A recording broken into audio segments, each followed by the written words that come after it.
பார்த்தீங்களா அந்த ரேஷியோ அப்படி இறங்கினே ஏறின்னு போகுது பாருங்க. அழகா போயிட்டு இருக்கு, கண்ணால தெரியுது. ரெண்டாவது அரசு ஊழியர்களை பத்தி ஒரு வாதத்தை சொல்லியிருக்காரு, அது எப்படி பாக்குறீங்க? பார்த்துக்கிட்டு வேடிக்கை பார்த்துட்டு சும்மா இருக்க மாட்டோம்ன்றாரு. அவங்க தான் சொல்லணும், நீ எங்களை ஏமாத்துறத வேடிக்கை பார்த்துட்டு சும்மா இருக்க மாட்டோம்னு.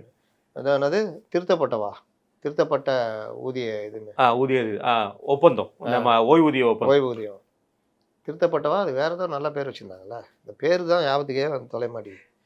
அதில் 5% பிடிச்சி 10% நினைக்கிறேன், 10% நினைக்கிறேன், 10% பிடிச்சி அதை வந்து கொடுக்குறேன். அந்த கணக்கை போட்டு பார்த்தா, ஏப்பா என்கிட்ட பிடிக்கிறதுல நீ 5 பேருக்கு சம்பளம் கொடுக்குற. இதில் இறந்து போயிட்டா பார்த்தீங்களா, அதுதான் அதில் இருக்கிற ட்ரெண்ட் மார்க்கே. இறந்து போயிட்டா மொத்தமும் எனக்கு போ, உனக்கு ஒன்று கிடையாது. அப்போ இந்த மாதிரி விஷயங்கள்லாம் எவ்வளோ ஏமாத்துத்தனம். இதே பீரியடில் நான் எஸ்ஐபியில் போட்டேன்னா அந்த வருமானம் எனக்கு எங்கேயோ போயிடும் அப்படின்றதெல்லாம் தெரிஞ்சு தான். அவனுங்க எங்கடா கேக் விட்டு ஆளுங்க எங்கடான்னா எல்லாம் எஸ்கேப். அதுதான் தெரிஞ்சா இவர்கள் தேவைக்கான ஆட்களை கூட்டு வந்து ஃபோட்டோ எடுத்துக்கின்னு பண்ணுறது. லாஸ்ட்டில் அந்த பார்ட்டிங்கெல்லாம் எஸ்கேப்பு.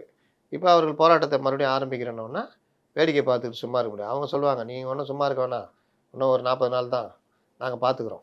இன்னும் எவ்வளோ போராட்டம்னா, ஒரு பேப்பர் எடுத்து நீங்கள் பார்த்தீங்கன்னா கிட்டத்தட்ட 19 பேஜில் 10 பேஜ் சத்துணவுலர்கள் போராட்டம், ஆசிரியர்கள் போராட்டம் பேப்பரில் மட்டும்தான் இருக்கும். மெயின் ஸ்ட்ரீம் மீடியாலாம் எதுலையுமே வர மாட்டேங்குது.